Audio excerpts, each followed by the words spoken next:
As you all know, the AR15 is the most customizable rifle on the market today. And when it comes to selector switches, the Radiant Talons have been leading by example. But today, I'm going to introduce you to a new one that has the potential to dethrone the Radiant Talons and take its place as king of AR15 selector switches. So crack a beer and let's talk about what real innovation is.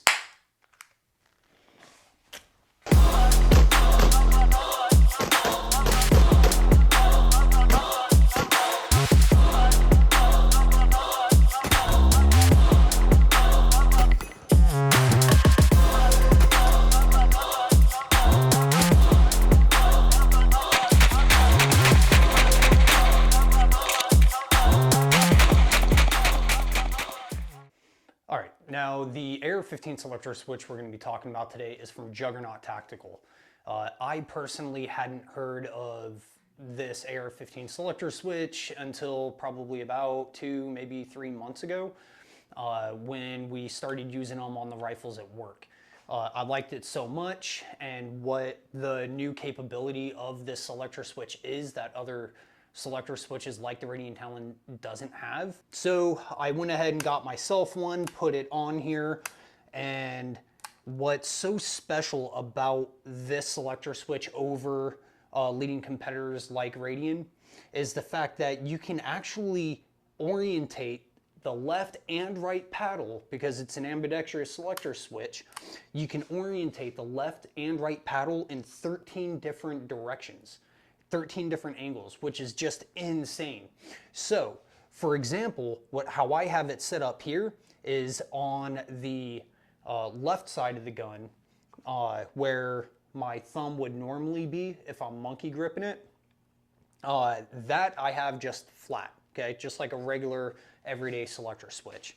But on the other side, I have it angled to where, since this is my PRS gun, my more of like a SPR kind of build. I really like to shoot this, especially when it's on a tripod, with my thumb wrapped on the outside. That way I'm not manipulating the gun cant in any way, shape, or form through the trigger press or just through gripping it. You reduce a lot of that when you throw your thumb on the outside of the gun and not the inside. Okay, so I have the paddle orientated in such a direction that allows my thumb to just naturally rest on it. The natural position on my thumb when my hand is resting on the gun, that's the angle I have the paddle. Bolt guns and more traditional PRS style rifles, a lot of people have a gas pedal or a thumb ramp on the outside of the gun, and that's for their thumb to hold it just like I'm holding it here. Have your thumb on the outside resting on that gas pedal, if that's what you want to call it. Obviously, I can't put a gas pedal on an AR-15. At least nobody's made one yet. So that's exactly what I did with the outside paddle on the right side of the gun. Orientate it in such a way that my thumb is just naturally resting on it. And it's really, really comfortable. Does that alone qualify this as dethroning the Radiant?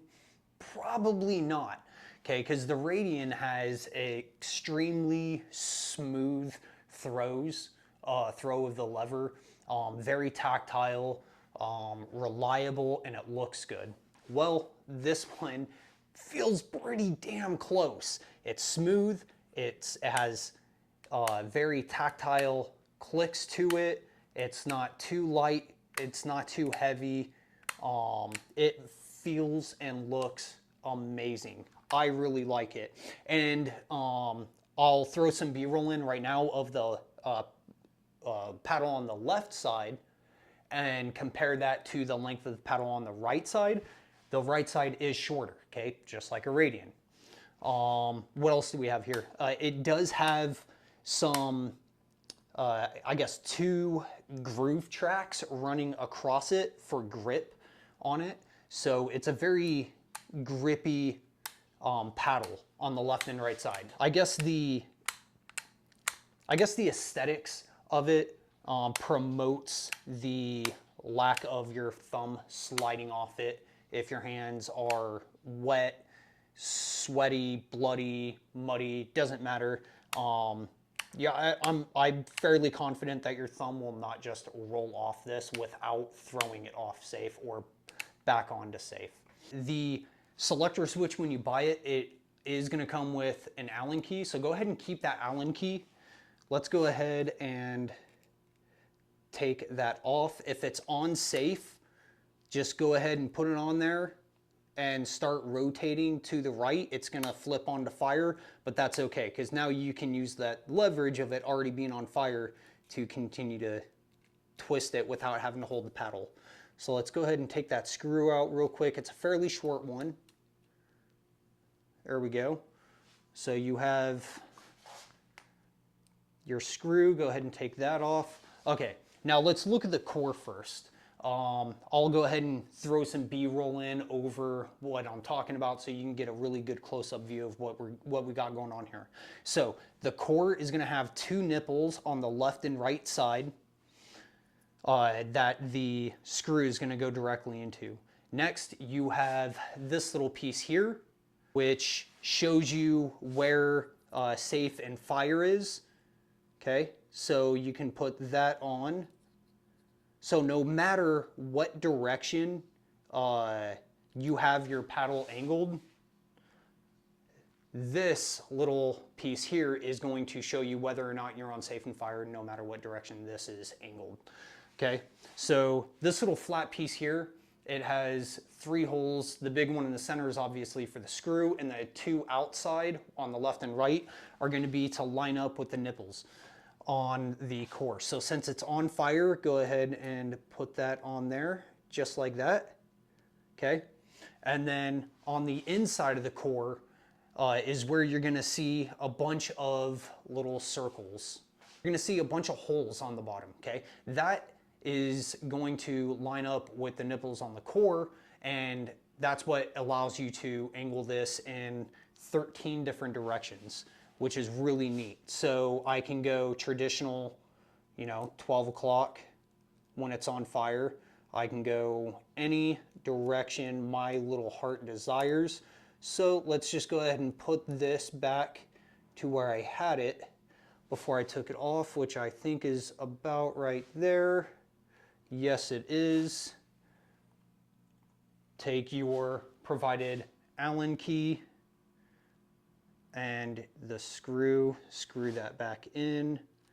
I believe the torque specs for this is going to be roughly 13 inch-pounds. Do not torque this to 13 foot-pounds. I mean, go ahead, do it if you want to. Send me a picture. Interested to see how much you're going to jack up your rifle doing that. I do recommend, if you're not going to use a torque wrench or a torque limiter, that you just go until it's tight and the Allen key has a little bit of flex in it. That should be good. If you don't plan on ever moving it, or you already have it set to where you want and you never plan on taking it off again, you can always use blue Loctite on the screws, let it sit for 24 hours, and then you're ready to rock and roll the next day. I don't know what the MSRP on these would be. I think it's roughly $40 something, which is still less expensive than the Radiant Talons. And I'm telling you guys, it feels just as good. All right, I have nothing but confidence in this selector switch. I love how it feels. I love how it works. I love the innovation in it. I'm personally a fan of 45-degree throws, but I'm not super picky. I mean, hell, on my run and gun competition rifle right here, my Swamp Monster, I'm using a mil-spec one, 90-degree mil-spec, not ambi. So I'm not super picky when it comes to selector switches. I have used the Radiant Talons, absolutely love them, but this one, man, I'm never going back. I'm gonna go ahead and invest in this exact same selector switch for all of my rifles. It's that great, guys, really is. So check it out. Again, that's Juggernaut Tactical AR15 Selector switch. And before we sign out, guys, I do have some new discount codes for you and some sponsorship shout outs. Right off the bat, we're going to have KJ Concealment. KJ Concealment is a custom Kydex holster solutions company making amazing quality holsters for everyone. The list of different guns and gun light combos that they have is absolutely mind-blowing. Discount code for that is going to be BEIS15. That is BEIS, Bravo Echo India Sierra 15, BEIS15. Next up, we're going to have Global Defense. Global Defense is a firearms importer, and they have some really interesting stuff like the SA9, the FXS9, the Gilboa double-barreled AR15. They have a Trump 45 1911. That thing is actually really beautiful. They have not just guns, but they're going to have medical equipment. They have shirts, body armor, cleaning kits, magazines. They have all sorts of stuff. Guys, go check them out. Global Defense, and use code TIM05 for 5% at checkout. Next up is going to be Boar Products. Boar Products makes cleaning kits and cleaning solutions like this gun cleaner and lubricant. As you can see, my bottle is almost empty because I absolutely love this stuff and I'm constantly cleaning my guns. They also have a tool cleaner and lubricant, which is perfect for your tools in the garage or in the tool bin. It pretty much prevents your tools from rusting up, which is super important for me because I live in southern Georgia. The humidity is at like 153 right now, so I use that stuff on all my tools in the garage and even at work as well. They also have 223 and 9mm cleaning kits that is co-branded with Otis. We all know Otis. They make some really amazing high-end cleaning kits and components. So check out Boar Products. And I actually have a discount code for them as well. Use code VPN15, VPN15. All right. A few other sponsors is going to be Armory, Farm, and Medef Defense. They're an ammunition manufacturer, but they don't just manufacture ammunition. They are also manufacturing the components that go into it. So that's going to be the primers, the brass casings, and the projectiles. So they don't have to outsource any products, keeping the cost down, and they don't have to rely on anybody else's quality control, meeting their extremely high standards. So that gives you, the end user, high quality ammo without high quality prices. Check them out. That's going to be Armory, Farm, and Medef Defense.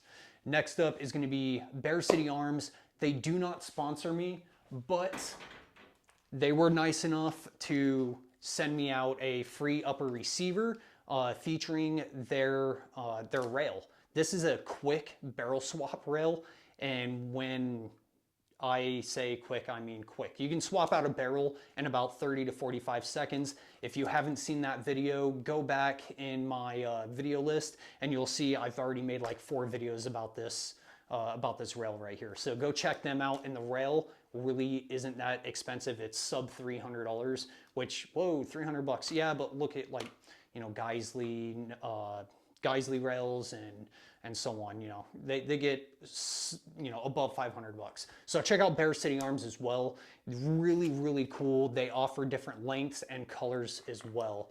But guys, that's about it. Thank you for watching. Consider hitting the like button, subscribe, and leave a comment down below. If you liked the video, if you didn't like the video, what you liked about it. If you plan on checking out this Selector switch, say hi, but leave a comment down below. Thank you guys for watching. See you next time.